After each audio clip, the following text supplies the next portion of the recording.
네, 이번 총선은 요즘 흔히 말하는 역대급인 것 같습니다. 모든 일정이 막판에 몰려 번갯불에 콩고 먹듯이 진행되고 있는 점에서 그런데요. 게다가 내일 모레가 후보자 등록일이지만 여야 모두 공천 절벽에서 신경전과 힘겨루기가 이만저만 아닙니다. 한 치 앞도 내다볼 수 없는 시계제로의 선거판을 전문가들과 함께 짚어보겠습니다. 오늘 이 자리에 황장수 미래경영연구소 소장, 차재원 부산가톨릭대 교수, 박태우 고려대 연구교수, 서양호 두문정치전략연구소 부소장 네 분 나오셨습니다. 어서 오십시오. 안녕하세요. 네, 안녕하십니까. 먼저 지금 속보 들어오고 있는 상황부터 좀 살펴봐야 될 것 같습니다. 더불어민주당이 논란 끝에 비례대표 순번을 원래 확정했다라고 했는데 네. 오늘 오전에 11시에 그 당무에 그 김종인 비대위원장이 비대위 대표가 복귀를 하기로 했는데 3시로 연기가 됐거든요. 네. 앞서서 그 이경희 앵커가 국회를 연결해 봤는데 배경이 좀 궁금하다. 어떤 지금 걸까요? 어제 오늘 심야까지 오늘 새벽까지 더불어민주당 중앙위가 그 비례대표 순번에 대한 이야기를 논의를 했지 않습니까? 그래서 그 내린 결론이 김종인 대표를 비롯한 김종인 대표를 포함해서 네 분에 대한 그 이 순번을 당선권으로 넣고 거기에 대한 그 번호를 배치하는 부분은 김종인 대표에게 주고 그렇죠. 나머지 그 처음에 비대위가 넘겼던 안 중에서 칸막이는 허물고 그걸 허물고 나서 당선 안정권에 지금 배치하는 부분은 중앙위가 투표를 해서 했단 말입니다. 쉽게 말하면 이 김종인 대표가 입원을 하든 말든 그건 이 김종인 대표한테 모든 정권을 부여하되 그러나 나머지 안정권에 들어가는 후보들은 중앙위가 그 선정을 하는 그런 정치적 타협의 결과물을 내놓았단 말입니다. 그런데 거기에 대해서 지금 오늘 김성수 대변인이 새벽에 가서 아마 그 부분을 이야기를 하고 복을 드렸죠. 복을 드리고 그 자리에서 그 11시에 비대위 회의는 나가겠다고 한 것이 김성수 대변인의 전언이었는데 아마 지금 그 김성수 대변인이 그 받아들인 감하고 지금 김종인 대표는 아직까지도 이 부분에 대해서 받아들이지 정치적으로 내가 지금 이런 식으로 나를 대접하면 나 여기 못 있겠다고 하는 것이 어제 그 입장이었는데 이 부분에 대해서 본인은 아직까지 그러니까 받아들이기 힘들다. 만족스럽지 못하다. 그런 이야기를 지금 그 펴고 있는 게 아닌가. 그래서 지금 과연 이 김종인 대표가 지금 중앙위가 내놓은 이 탈반을 과연 받아들일 것이냐 안 받아들일 것이냐. 지금 처음에 김성규 대변인이 전한 것만 하더라도 받아들이는 걸로 돼 있었는데 지금은 좀 그 김성규 대변인이 약간 그 해석을 긍정적으로 적극적으로 해석이 한 게 아니냐 그런 생각이 드네요. 지금 정확한 진상은 모르겠습니다만. 그러니까요. 지금 보면은 당무에 복귀하기로 했는데 지금까지 지금 침묵을 지금 계속 유지하고 있단 말이에요. 보면은 어제 입장까지만 해도요. 그러니까 심야에 그 결론 나기 전까지만 해도 당 얘기하지 말아라. 관심 없다. 라고 얘기를 했거든요. 중앙위원회에서의 절차상의 문제로 비롯되었지만 김종인 대표는 이번에 비례대표 선정 과정이 당의 정체성을 둘러싼 구주류 측의 반격의 성격으로 보고 있는 것 같습니다. 그래서 정치적 공세적 성격이 강하기 때문에 본인의 리더십이 심각하게 훼손된 상황 속에서 특히 도덕성까지 부인의 인척을 통해서 비례대표를 선정하려고 했다는 등 개인의 자질, 도덕성 문제까지 거론되자 리더십의 중대한 그 도전이라고 보고 제가 보기에는 결국은 김종인 대표가 선정한 사람들은 받고 나머지 칸막이를 없애는 거에서 절충안이 있기 때문에 김종인 대표 결국 수용을 할 텐데 다시는 이런 일이 반복되지 않기 위한 오금받기의 성격이 강하지 않겠는가. 결국 김종인 대표도 그 구주류 측도 총선에서 지고서는 그 뜻하는 것을 모두 원하는 걸 이룰 수 없기 때문에 저는 결국 타협하게 될 텐데 그 타협 과정에서 김종인 대표가 얘기했던 도덕적 모멸감과 리더십 상처에 대한 응분의 사과, 재발 방지에 대한 오금받기 정치적 성격의 지금 현재 거부로 해석되어지는 게 타당할 것 같습니다. 지금 서영호 부소장께서는 어쨌든 타협을 보게 될 것이다라고 얘기도 하고 있는데 김종인 대표의 그동안의 행보를 보면요. 물러난다 하면은 실제로 물러난 적도 있고 그렇기 때문에 혹시 사퇴 가능성도 혹시 염두에 두고 있어야 되지 않을까 이런 생각도 좀 드는. 이 싸움은요. 하나마나 승부가 뻔한 싸움이기 때문에 친노가 아마 김종인 대표가 더 버티면 사과를 요구하면 사과를 할 거고 하자는 대로 할 겁니다. 다만 친노도 어제 이 자신들의 실익을 거뒀죠. 지금 김종인 대표가 했던 ABC 그룹이라든지 공천의 기본적인 틀을 친노는 뭐 노동, 청년, 전략 여기에 이제 사무처에서 6명 그리고 김종인 대표 못 4명 합쳐서 10명이라고 이렇게 몫을 받았고요. 그다음에 나머지 10명에 대해서 남녀 5명씩 해서 투표를 해서 정하지 않았습니까? 여기에서 이제 칸막이를 해체했죠. 이제 이런 어떤 부분에 대해서 결국은 김종인 대표가 봤을 때 자신이 좀 불만스러운 측면이 있을 겁니다. 네. 또 자기가 한 사람은 자기 포함해서 네. 교수 둘에서 3명인데 네. 마치 자기가 7명을 한 것처럼 그래서 어제 뭐 이야기도 나오지 않았습니까? 네. 3명은 문재인 전 대표가 네. 추천했다. 네. 그래서 이제 이런 부분들이 있어서 이런 혼란에 대해서 명확한 사과나 재발 방지 이런 부분들을 요구하지 않겠습니까? 예. 그러지 않고 설거머니 들어가면 결국 그 이번 문제 때문에 네, 네. 그렇게 해서 이번만 관철되니까 예. 들어갔다 이런 평가밖에 더 받겠어요. 예. 그러니까 아마 이 당에서 비대위원들이 네, 네. 자신이 없는 상황에서 자신을 14번으로 끌어내리고 네. 칸막이를 해체해서 예. 뭐 이 운동권 한 사람들이 들어올 수 있는 소지를 넓혀주고 예, 예. 이렇게 한 부분에 대한 사과를 갖다 요구할 거라고 봅니다. 지금 그 말씀은 김종인 대표가 단순히 그 비례 2번만을 지금 주장하는 부분이 아니다. 이 말씀이지 지금 이 않습니까? 본질 한번 보세요. 그렇죠. 14번도 들어가고 2번도 들어가는데 어차피 굳이 그걸 당선되는 가지고 것 같은데. 예. 조금 뭐 이 체면국일 뿐인데 예. 그걸 가지고 이 사단이 벌어졌다라고 예. 보는 것은 곤란하고요. 네. 지난 19대 때 21명의 그 이 민주당 비례대표 의원들 당선자 중에 네. 20명이 운동권 출신입니다. 예, 예. 백군기 특전 사령관 하나 빼놓고는 나머지는 다 운동권 출신이죠. 예. 그래서 사실은 이 운동권들이 네. 지역에서 투표를 통해서 들어가기는 어려우니까 네. 비례로 설거머니 많이 들어왔습니다. 네. 그때도 대선 앞두고 그랬고요. 그랬죠. 이번에도 아마 내년에 대선이니까 더더욱이 그럴 건데 네. 이런 부분을 갖다가 이제 이 제동을 거니까 예. 그런 부분이 이번에 사단이 벌어진 예. 주요 원인이기도 하죠. 김종인 그 대표 이것과 관련해서 지금 문재인 대표도 오늘 아침에 좀 속보가 좀 전해지기로는 내가 만약에 있었어도 2번 줬을 것이다 이 정도로 얘기를 했거든요. 그러니까 그 이야기는 역할 분담하고 김종인 비대위원장 모시기 전에 예. 그 정도를 약속했다는 그런 상징적인 의미가 있는 거 아니겠어요? 그랬죠. 그 재밌는 것은 네. 이번에 보니까 비상 대권을 거머쥔 다음에 비대위가 내놓은 매 초에 비례대표 후보안을 보면 22순번에 보면 운동권 출신들이 거의 없었어요. 예. 합리적인 중도 정책 전문가들이 많고 이렇게 예. 이거를 이제 이번에 마지막 중앙위원회 그 제도적 장치, 견제 장치죠. 왜냐하면 중앙위원회 자체가 보면은 과거에 이제 친노 패권주의 핵심 멤버들이 다 포진하여 있는 예. 기초의원들, 광역의원들, 현역의원들, 당직자들이 있는 데기 때문에 예. 결국은 마지막 견제 장치가 그거였어요. 비례대표마저 우리가 여기서 밀리면은 정말로 총선 이후에 김종인식 당 물갈이가 되면서 대권 가도에서 운동권이 추구하는 그런 전략이 나오지 않을 수가 있다. 이런 긴박감이 있어가지고 예. 무리수를 두고 있는데 네. 그럼 뭐 대표적인 예가 조국 교수, 문성근 씨, 김광진 의원이 뭐라고 그랬어요. 그저께까지만 해도 이거 마침 노인네 노역이나 있는 것처럼 이렇게 폄하하다가 오늘 또 딱 자기들이 원하는 순번들 20위 안에 좀 운동권 출신을 많이 들어놓은다면 또 물러나잖아요. 이게 다 수가 읽히는 겁니다. 그래서 네. 한국 정치의 수준이 아직까지라고 보면 무슨 동네 뒷골목에서 말이야 골목대장 패싸움하는 수준을 못 벗어나고 있다는 좋은 반증이고 이게 네. 권력 투쟁이 양상 이렇게 여기저기 보이고 있는 물론 여야 다 같은 수준이고 뭐 국민의당도 마찬가지입니다만 예. 그러나 이제 저는 김종인 대표께서 이번에 이거는 하나의 기싸움적인 차원에서 밀릴 수가 없는 예. 2번이고 14번이가 중요한 게 아니고 하나의 기싸움이었어요. 예. 내가 이렇게 혁혁한 공을 세우고 총선 이후에 토사구팽 당할 건가 예. 버텨가지고 내 마이웨이를 갈 것인가 예. 기싸움의 시작이다 이렇게 보는 게 맞을 것 같습니다.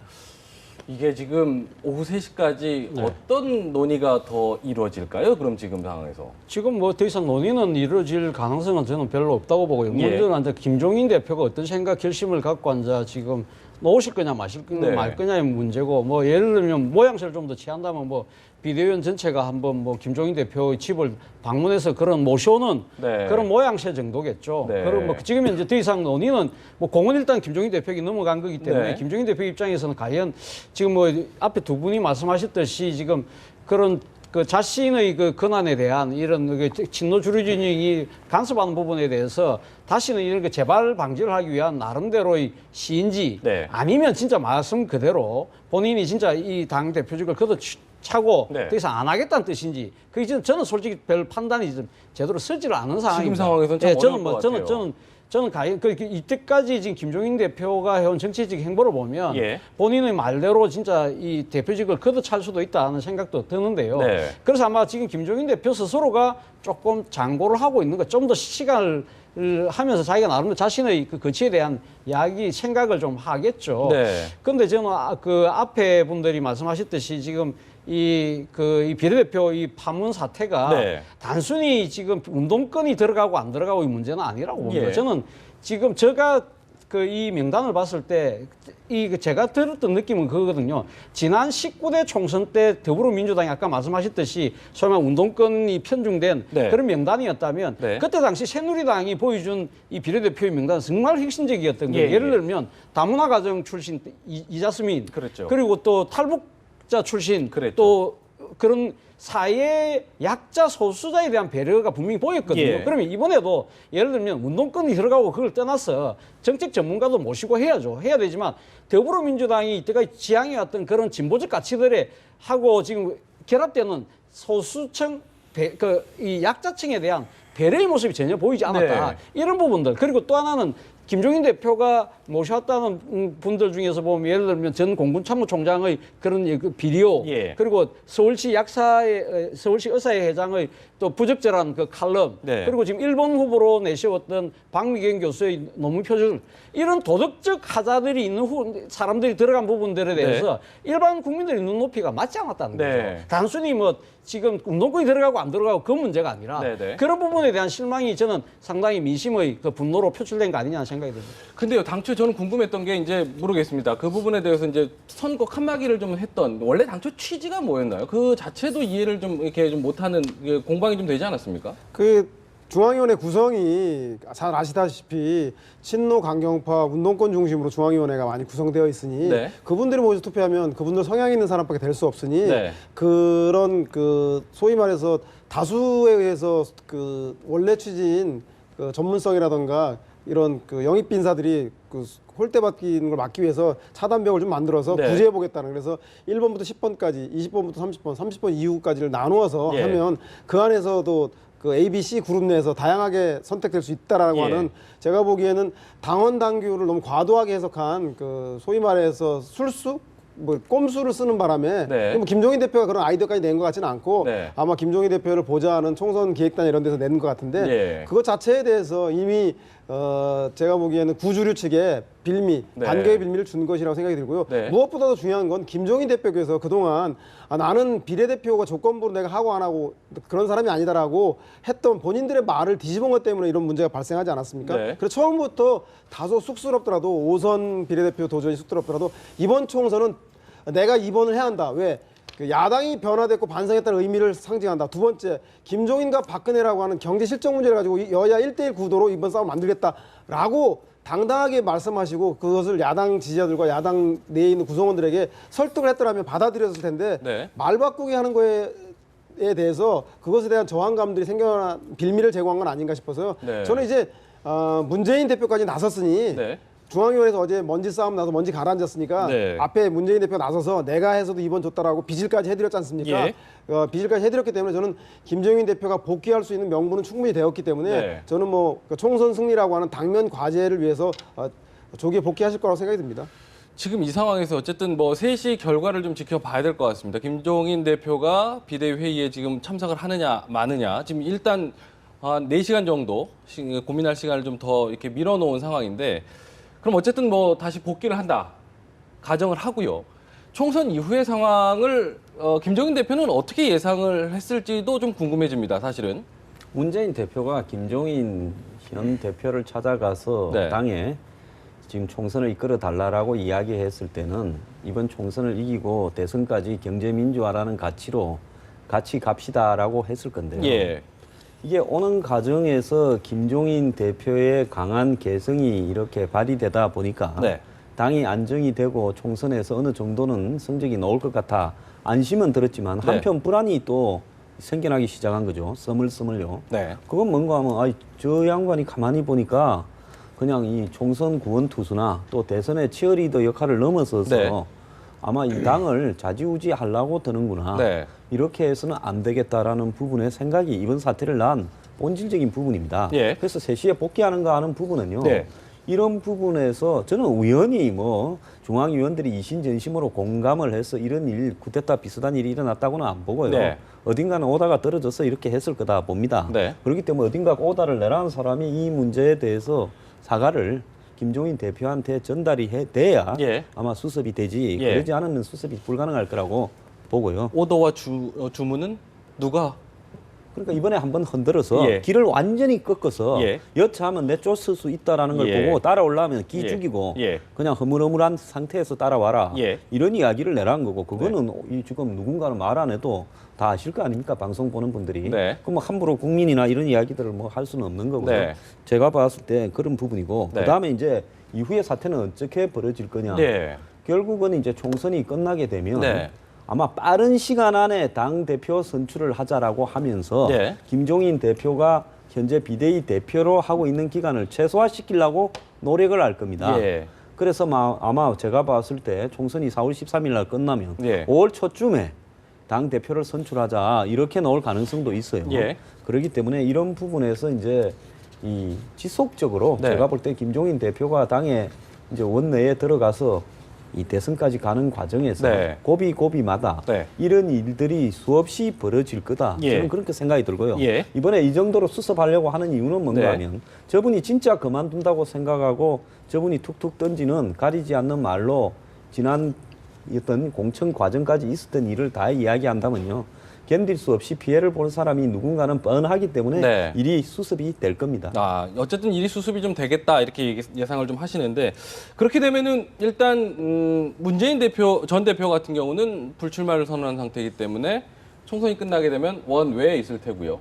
김종인 비대위 대표 같은 경우는 비례 2번이든 14번이든 뭐 받게 되면은 2번으로 뭐 어쨌든 다시 결론이 났으니까 2번이 되면 원내에 들어가게 될 텐데 두 분의 관계 어떻게 좀 그렇습니다. 될까요? 그것도 궁금해지네요. 저는 이번 사태는 권력 투쟁의 시작이다. 예. 네?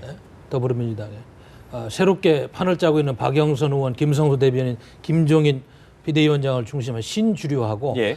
과거 이제 물론 친노의 한 열 몇 분은 뭐 상징적인 이해찬 의원까지 나가셔서 뭐 문희상 씨는 구제가 된다고 하니까 예. 모르겠습니다만 그래도 친문의 핵심 386 NL 계열 사람들은 지금 대다수 초재선 그룹은 남아 있는 거 아니겠어요? 예.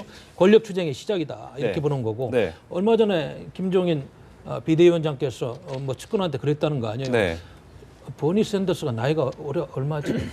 77세입니다. 네. 아니 뭐 77세가 76세. 76세입니다. 미국 나이, 한국 나이 뭐 한 살 네. 차이였으니까 이 이야기는 뭐냐면 애초부터 처음에 문재인 대표하고 역할 분담론으로 이 역할을 맡으면서부터 예. 완전히 이 판을 자기 마음대로 정리를 하고 총선에 물러나겠다는 마음보다는 네. 대선까지 끌고 가면서 경제민주화 공약 플러스 본인이 평소에 생각하는 정치 철학을 한번 실천해 보겠다는 강한 의지를 갖고 있어요. 그리고 얼마 전에 뭐라고 그랬어요? 예. 자기는 킹메이커 역할은 더 이상 안 한다. 네. 이 말도 상당히 의미가 있는 거예요. 예. 그러면 킹메이커 역할을 안 하겠다는 이야기는 뭡니까? 본인이 스스로 한번 직접 큰 권력 싸움에 뛰어들어서 자기의 철학을 한번 구현해 보겠다는 의지를 표현한 거예요. 네. 그러다 보니까 얼마 전에도 지금 야권에는 더불어민주당에는 대통령 후보가 없다는 이런 이야기도 하고 말이죠. 예. 국제정세의 어두운 후보들이 어떻게 대한민국을 이끌겠느냐 등등등등 분석해 보면은 이미 더불어민주당의 김종인 비대위원장을 중심으로 신주류하고 과거 친문세력, 친노세력 권력 투쟁이 시작되는 첫 번째 케이스가 바로 이 중앙위원회 비례대표 공천을 놓고 격돌한 것이다. 네. 저는 그렇게 해석을 하면서 네. 오늘 2번을 받고 복귀하십니다. 왜냐하면 네. 꿈이 있기 때문에 네. 집에 있지는 않을 겁니다. 알겠습니다. 알겠습니다. 더불어민주당 상황을 좀 지켜봤고 오후 3시 상황도 좀 지켜봐야 될 것 같습니다.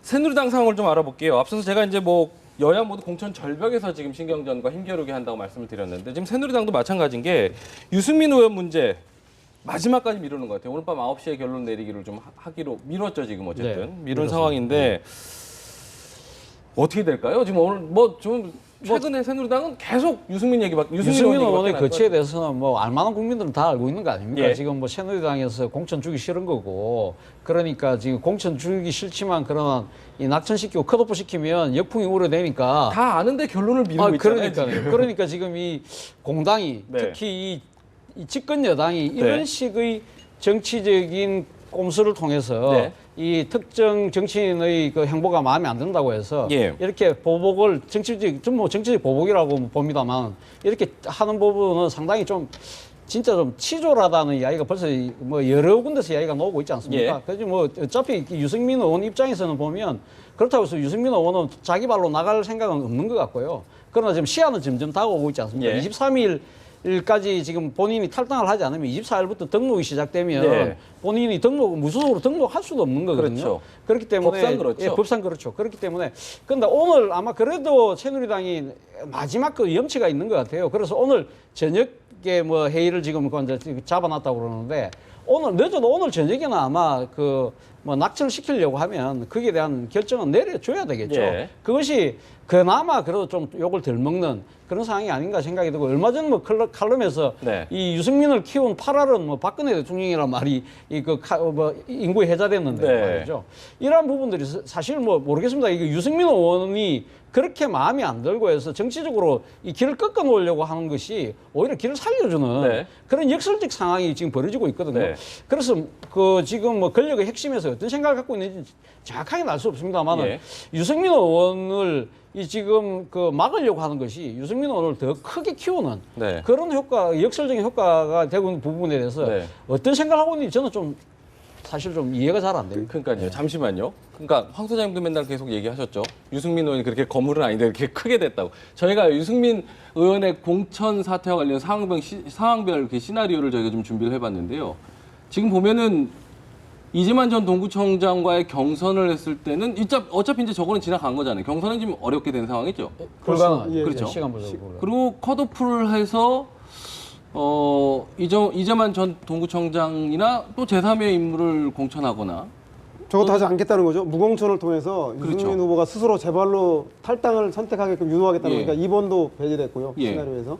3번 같은 경우도 사실은 무공천 지역으로 하느냐 아니면 아예 그냥 단수 추천을 하느냐. 단수 추천하느냐. 네, 이제 네. 나머지 3, 4번 두 가지 가능성밖에 안 남지 않았습니까? 네, 저는 뭐 무공천 검토 유승민 의원이 스스로 제발로 걸어 나가는 전략인 무공천 검토는 무책임한 정치에 정당의 공당임을 포기하는 예. 거고 감히가제식 자살 공천으로 예. 결국은 새누리당의 총선 전략이 없음을 한 사람을 배제시키기 위한 것이 총선 전략임을 드러나기 때문에 저는 이미 그 역풍이 조윤선, 김재원, 윤두현, 정광삼 등 청와대 수석과 춘추관장들이 일단 경선에서 낙선으로 드러나고 있다고 생각이 듭니다. 따라서 유승민 의원은 지금 현재 무소속 출마에 대한 명분이 충분히 서 있기 때문에 저는 유승민 의원이 무소속으로 출마를 강행할 수밖에 없지 않겠나. 네. 그런 선택을 할 거라고 생각이 듭니다. 네. 뭐 지금 속보 상황 하나 뭐 전해드리고 갈까요? 김종인 측에서 어쨌든 비례대표 명단을 보고 친노 운동권 색채가 좀 강하다 하면서 사퇴 카드도 좀 내보일 수 있겠다. 제가 아까 말한 대로 그렇죠. 그렇게 됐을 경우 이제 저걸 가지고 다시 재논의를 하면서 모아질지 아니면 정말로 사퇴할지. 오늘 아침에 홍창선 공천관리위원장이 몸에 취하고 인터뷰하는 걸 제가 들었는데 예. 제가 3시에 김종인 대표가 어떤 결정을 할지 모르겠다고 하는 이유 중에 하나가 홍창선 관리위원장의 인터뷰 내용이었거든요. 인터뷰 내용에 의하면 홍창선 관리위원장은 이번에 중앙위가 내놓은 안은 결국은 이 친노 이 패권이 다시 부활해서 자기들 체제를 김종인 대표 체제를 몰아내는 걸로 강력하게 해석을 하시더라고요. 네. 그런 인터뷰를 보면서 김종인 대표가 쉽게 복귀하진 않겠다. 잘못하면 그 대표직 사퇴까지도 가겠구나 하는 생각이 들더라고요. 네, 지금 이 상황에서 만약에 모르겠습니다. 김종인 대표의 의견이 관철이 되면 김종인 대표의 그 고난이 더 강해질 거고 만약 여기서 진짜로 물러나게 되면 더불어민주당의 총선을 지금 어떻게 치르게 될지. 어제 오후까지는 이 친노가 주도권을 잡고 있었는데 예. 칼자루가 바뀌었어요. 네네. 그렇게 될 줄을 모르고 저렇게 한 부분은 선거를 앞두고 나중에 선거 다 끝나고 쫓아내도 얼마든지 쫓아내든지 고립시키든지 할 건데 친노들이 보여주는 그 조급성의 한계라고 저는 보고요. 네. 솔직히 정치력이 저만큼 없다라는 거죠. 그런데 이제 저 부분이 오후에 제가 봤을 때는 중앙위원회 결의를 갖다가 무효로 하라라는 네. 요구가 지금 김종인 대표의 입장인 것 같습니다. 예. 그리고 비대위가 자신이 없는 동안에 자신을 14번으로 조정했다라는 부분에서 아마 그분 성격으로 봤을 때는 그거 못 참을 겁니다. 굉장히 비대위원회 사과와 그다음에 중앙위 결의 철회 이 두 가지가 요구 사항으로 좁아질 걸로 보는데요. 예. 이 부분에서 결국은 이건 문재인 대표가 데리고 온 사람이 결자 해지를 하는 방법 말고는 네. 답이 없는 상황으로 가고 있다. 네. 그렇게 보이네요. 이 상황에서는 어쨌든 문재인 대표가 안 나설 수 없는 상황이다. 예. 이렇게 정리를 좀 야당의 체질 개선 그리고 총선 이후에 당내 운영 노선 방향을 놓고 네. 이미 전쟁이 시작된 것 같고요. 네. 그래서 김종인 대표는 본인의 2번, 14번 이런 순위가 문제가 아니라 네. 야당이 만년 야당의 25% 지지율을 가지고 선거만 하면 지는 야당으로 친노 패권 정당으로는 두고 볼 수 없다라고 예. 하는 강고한 의지가 있는 것 같은데요. 네네. 이 문제에 대해서 새로운 그 비대위와 구주류 측에서 어떠한 해결 답안을 낼지 이미 김종인 대표는 뭐 원칙을 세운 것 같고요. 네네. 그것이 기초가 주목되는 것 같습니다. 그 진보라는 개념을 놓고 해석상의 차이가 크게 느껴지는 거죠. 처음에 들어오실 때 김종인 비대위원장이 안철수 의원도 그래서 나갔습니다. 네. 낡은 진보. 그러나 이제 아까 말씀하셨듯이 과거에 이제 거기에 이제 지금 중앙에 포진하고 있는 과거 친문 세력들은 네. 자기들이 하기에는 진보의 가치를 높이 보고 있죠. 네. 그러나 김종인 비대위원장이 보기에는 그런 진보는 시대 정신에 맞지 않다. 청산돼야 된다. 이 부분도 지금 첨예한 갈등 요인이에요. 그래서 한번 이제 파워 게임을 진행하고 있는 건데 네. 저는 뭐 복귀는 하는데 네. 조금 더 사과 정도는 받고 복귀하려고 그러지 않나 싶습니다. 알겠습니다.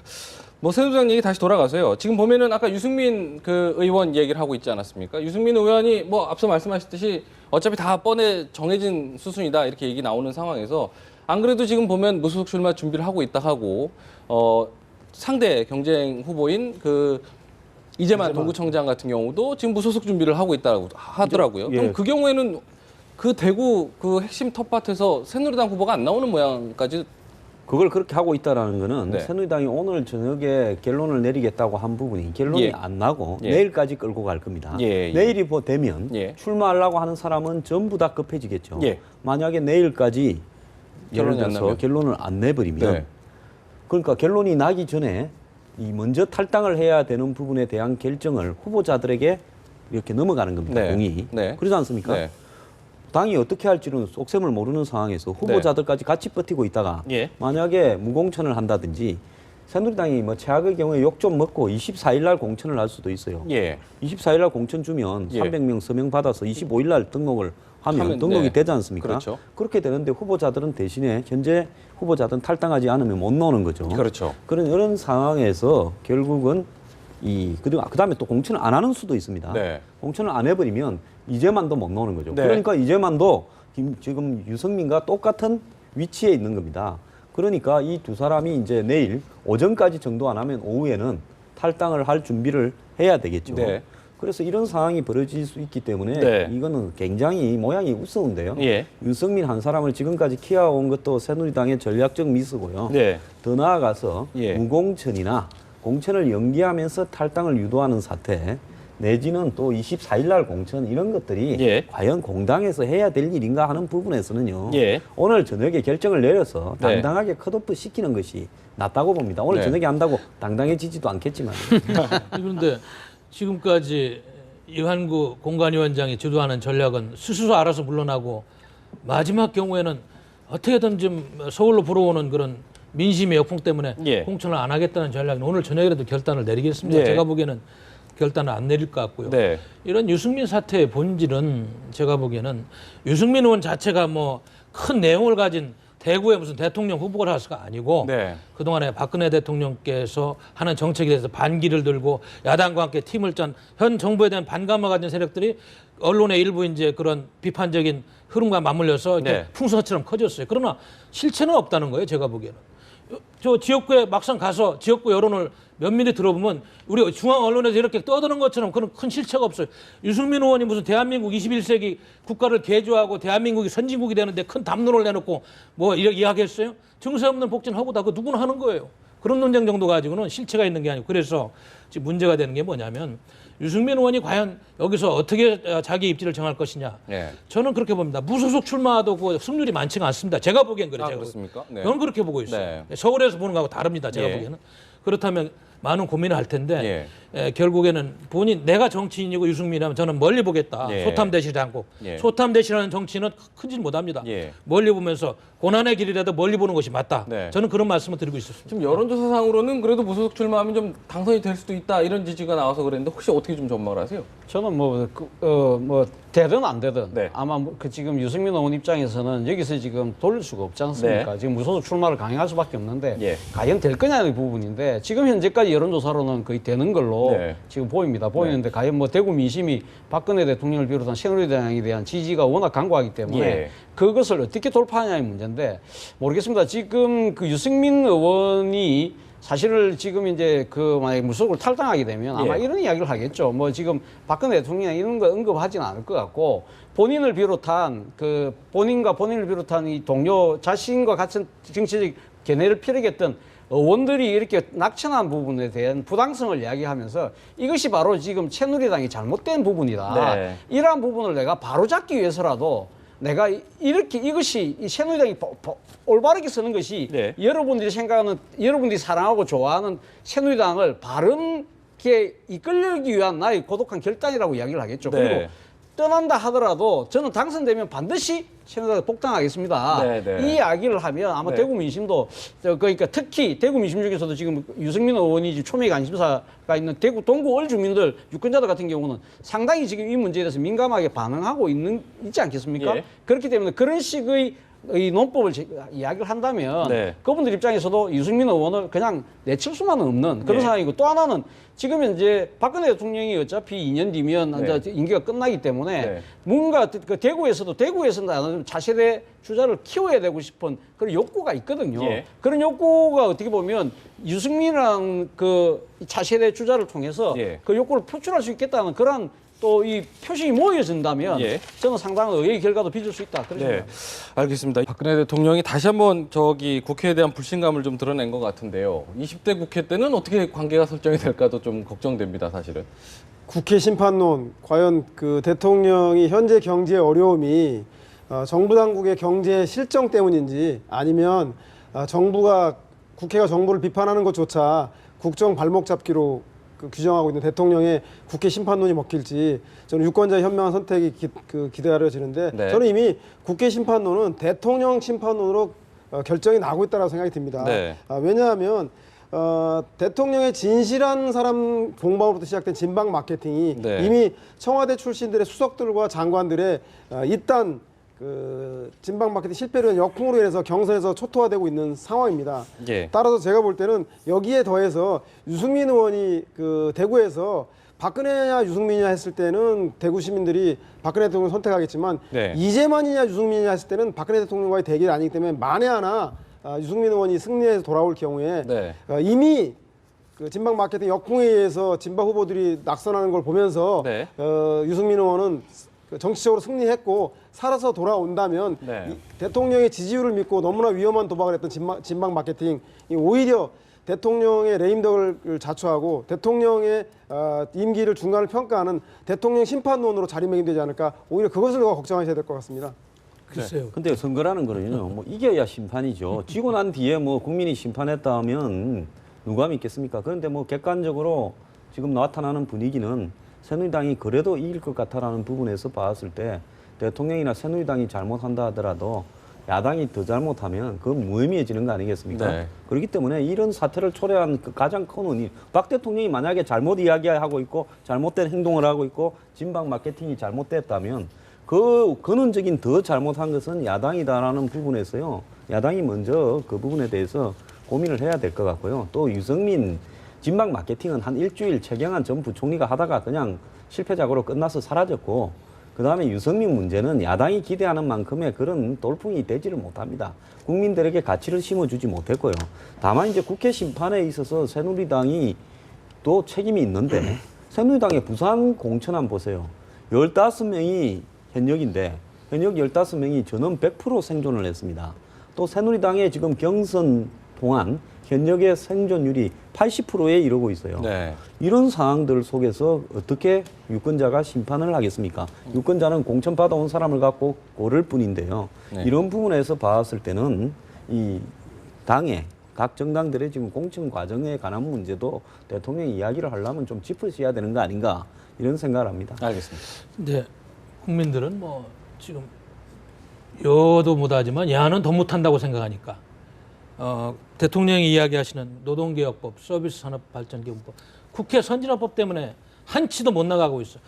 지금 청년들이 12.5% 실업률에 허덕이고 경제가 이렇게 안 좋은데 구체적인 수치를 가지고 일자리가 만들어진다는데도 이런저런 이유로 통과 안 시켜준 야당에 대한 책임도 상당히 큽니다.